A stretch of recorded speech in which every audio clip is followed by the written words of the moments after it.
यहां पर एक एग्जाम्पल है कि यीशु मसीह एक राष्ट्र आत्माओं से ग्रसित व्यक्ति उनको मिलता है, और प्रभु यीशु मसीह जब उसमें से दुष्ट आत्मा को अथाह गड्ढे में नहीं भेज, वो सामने सूरों का झुंड चल रहा है, हम सेना हैं, हम बहुत हैं, हमें उनमें भेजा जाओ, और वो बाइबल कहती है वो सूरों के झुंड में बैठकर सूरों का झुंड पानी में जाता है, देते हैं। उस शैतान ने परमेश्वर की बात को क्यों नहीं सुना? क्यों? बल्कि उसने परमेश्वर को बोला कि मुझे सूरों में जाने दे। क्यों? क्या वो 5000 थे इसलिए? परमेश्वर ने उनके साथ कॉम्प्रोमाइज कर लिया? बाइबल में सूअर चराना पाप, परमेश्वर का वचन टूट रहा था, शैतान ने कहा मुझे वहां जाने दे, और वचन ये शैतान वहां पर काम करने का अधिकार रखता है। और इसीलिए बाइबल कहती है जा रहे थे तो शैतान आकर प्रचंड रूप में दुष्ट आत्मा जीसस से बात करती है, कहती नहीं हमें सामने सूरों के झुंड में भेज दे, क्योंकि वचन के मुताबिक शैतान आपके ऊपर अधिकार नहीं रख सकता। 8 के आगे अगर आप 9 में पढ़ेंगे तो वचन कहता है एक गूंगा जब परमेश्वर के पास लाया गया तो वचन कहता है कि गूंगी आत्मा इसमें से निकल जा, तो लिखा उस गूंगे में से जब दुष्ट आत्मा निकली वो गूंगा बोलने लगा। पता नहीं उसको क्या था, वो गूंगा था, गला खराब था कि ब्रेन में प्रॉब्लम थी कि क्या था, लेकिन बाइबल बताती है कि उस गूंगेपन के वचन कहता है कि एक कुबड़ी औरत जब परमेश्वर के सामने आई और परमेश्वर ने उसको चंगा किया तो पत्नियों से कहा कि क्या ये औरत जो 18 साल से शैतान के बंधन में पड़ी थी और ये अब्राहम की बेटी, चाहे आप क्रिश्चियन हैं, अगर आप वचन को नहीं समझते हैं तो शैतान आपकी लाइफ के ऊपर अटैक करता है। सुसमाचार में लिखा है कि शैतान चुराने के लिए, घात करने के लिए और नष्ट करने के लिए आया है। सेहत, यूहन्ना 10 उसकी 10 में लिखा है चोर किसी और काम के लिए नहीं परंतु चोरी करने, घात करने, नष्ट करने को आता है, मैं इसलिए आया कि वो जीवन पाए और बहुतायत का जीवन पाए। परमेश्वर कहता है जब शैतान तुम्हारे फाइनेंस की चोरी, तुम्हारे पैसों की, तुम्हारी सेहत की, तुम्हारे पारिवारिक जीवन की, तुम्हारी चोरी करना, उसका काम है घात करना, नष्ट करना, तुम्हारे प्रोजेक्ट्स को, तुम्हारे कामों को, तुम्हारे कैरियर को नष्ट करने का उसको बड़ा शौक है, उसे नाश करने का शौक है, उसे चुराने का शौक है। कि परमेश्वर ने एक विश्वासी को अधिकार दिया है शैतान के ऊपर,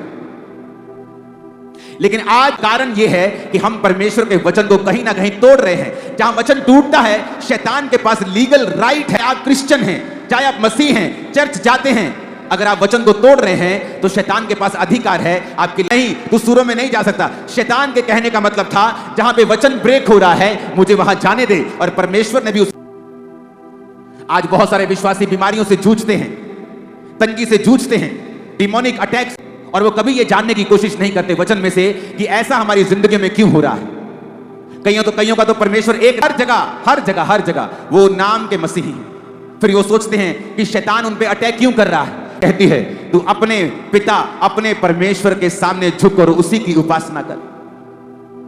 वहां पे शैतान को परमेश्वर ने रोका नहीं, परमेश्वर ने कहा जा जहां तू जाना चाहता है, और बाइबल कहती है सूर दिया। कैसे शैतान आपकी लाइफ में काम करता है? क्योंकि उसके पास अथॉरिटी नहीं है आपकी लाइफ में, काम के साथ, परीक्षा के साथ आपकी लाइफ में आता है। उसे पता है आपकी लाइफ में किस चीज की कमी है। यीशु, अगर तू परमेश्वर का पुत्र है तो इन पत्थरों को बोल ये रोटियां बन जाए। शैतान को मालूम था अब यीशु को इस समय गाड़ी नहीं सकता हूं, इसकी सबसे बड़ी जरूरत है इस समय रोटी, तो रोटी से भरमाता और कहा अगर तू प्रभु का पुत्र है। वो जानता है आपकी कमजोरी टीवी है, आपकी कमजोरी लड़की है, आपकी कमजोरी लड़के हैं, आपकी कमजोरी व्यभिचार, डर है। वो आपकी कमजोरियों को जानता है और उन्हीं कमजोरियों के साथ वो आपको परखता है, क्योंकि जब तक वो आपको उस पाप में नहीं भी लीगल अधिकार नहीं है काम करने का, और जब आप उसको अधिकार दे देंगे तो वचन कहता है डिस्ट्रक्शन करने से, नाश करने से रोकेंगे नहीं। फिर आप प्रभु को नहीं कह सकते कि मेरी जिंदगी में ऐसा क्यों हो रहा है, फिर आप नहीं कह सकते प्रभु ये मेरी लाइफ में क्यों हुआ, क्योंकि वचन कहता है, प्रभु ने कह दिया है मेरे करने, घात करने, चोरी करने के लिए आया है।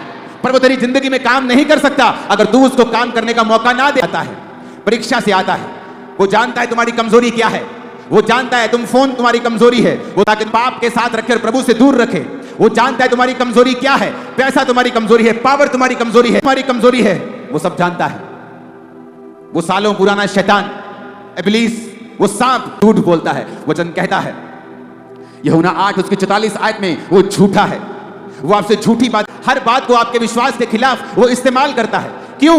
ताकि आपको परमेश्वर से दूर ले जाए, क्योंकि जब तक आप प्रभु नहीं कर सकता है, जब तक आप परमेश्वर के वचन से दूर नहीं होंगे तब तक वो आपकी लाइफ चाहता है आप संगतियों से दूर रहें, वो चाहता है आप चर्च से दूर रहें। ये कहकर वो आपको डिसेप्शन देता है, बैठकर भी कर सकता है। और ये सदी का सबसे बड़ा झूठ है विश्वासियों के अंदर, क्योंकि वचन कहता है, परमेश्वर का दास है, हफ्ते के पहले दिन इकट्ठे होना मत छोड़ो। पहले हम शनिवार को इकट्ठा हुआ करते थे, सब्त के दिन। यीशु वो आपको डर से भरमाता है, आपको ओप्रेस करता है, डर आपको देता है, डराने की कोशिश करता है। और आके एक क्रिश्चियन व्यक्ति ही नेहमिया को बोला कि अपना जान बचाने के लिए भाग जा, ऐसा कर खुदा के घर में भाग जा, करने नहीं आएगा। वो जानता था कि वहां होली में, परम पवित्र और पवित्र स्थान में सिर्फ याजक जा सकते हैं और कोई नहीं करूंगा, और जो मैं काम करने के लिए आया वो नहीं कर पाऊंगा। शैतान आपको डर से भरमाता है, वो आपको परीक्षाएं देता है, सुंदरता से, पैसों से, पावर से, डिस्ट्रैक्शन से वो आपको कहीं ना कहीं गिराने की कोशिश करता है, क्योंकि वो है और नष्ट करना चाहता है। जब शैतान एंटर करता है तब दवाइयां काम नहीं करती। बहुत बड़े बड़े कैंसर के डॉक्टर होली स्पिरिट पाए हुए क्रिश्चियन हैं, तो ये नहीं कि डॉक्टर्स जो हैं उनके पास डॉक्टर्स खुदा ने ठहराए हैं, लेकिन जब शैतान लाइफ में काम कर रहा हो तब दवाइयां काम नहीं करती हैं, हेल्पर काम नहीं कर पाते हैं। शैतान खड़ा है और परमेश्वर ने आपको अधिकार दिया है शैतान को निकालने का। जिन्होंने परमेश्वर के साथ मेल मिलाप कर लिया, जो अपने बाड़े को तोड़ते नहीं, जो वचन का बाड़ा परमेश्वर ने आपके लिए ठहरा, अथॉरिटी उन लोगों के लिए लिखा जो में बैठा रहे। जो कंडीशन है, जो व्यक्ति उसके छाया स्थान में होगा, छाया मतलब उसकी मर्जी के नीचे। आप व्यभिचार में अगर हैं तो आप उसके छाए हुए स्थान में नहीं बैठे हैं, स्थान में नहीं है। लिखा जो उसके छाए हुए स्थान में बैठा रहेगा वो सर्वशक्तिमान की छाया, परमेश्वर उसको अपना डिफेंस देगा, अपने दूत देगा, परमेश्वर का डिफेंस उसके साथ होगा। छाया में, उसकी यशब में, उसकी छाया में यशब है, बैठा हुआ है, जो बैठ गया है, जो हिला नहीं है, जो हिला नहीं है, डिस्ट्रैक्ट हैं, आप उसके छाए स्थान से बाहर निकल जाते हैं। लिखा मेरा डिफेंस उन लोगों के लिए है जो मेरे छाए। कई बार हम परमेश्वर को दोष देते हैं, प्रभु से मांगते हैं, उसको हम बड़ी तरह के श्राप देते हैं कि प्रभु इसकी कमियों की ओर कभी नहीं देखते हैं, अपनी प्रार्थना की जिंदगी की ओर कभी नहीं देखते हैं। शैतान हमारी लाइफ में काम ना करे, आप उसको जब भी डाल के शैतान को, आप उसको हग करके डांटने, पापों के कारण आपने उसको हग किया हुआ है, शैतान को जब भी डाली हुई है, और दूसरी तरफ कहते हो आउट इन जीसस नेम, तो मेरे को पकड़ा हुआ है और दूसरा मेरे को आउट आउट कह रहा है। ये एक काम कर ले तो, या तो मुझे आउट, एक तरफ मेरे को जब भी डाली है, दूसरी तरफ मेरे को आउट कह रहा है। परमेश्वर ने आपको अधिकार दिया।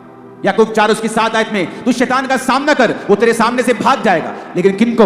जो वचन के आधार 17-19 में परमेश्वर ने कहा है, देखो मैंने तुम्हें सांप और बिच्छू को रोंदने का अधिकार दिया है, किसी वस्तु से तुम्हें कुछ भी हानि नहीं होगी। इसका मतलब परमेश्वर ने यह अधिकार 2 कंडीशन में काम नहीं करता।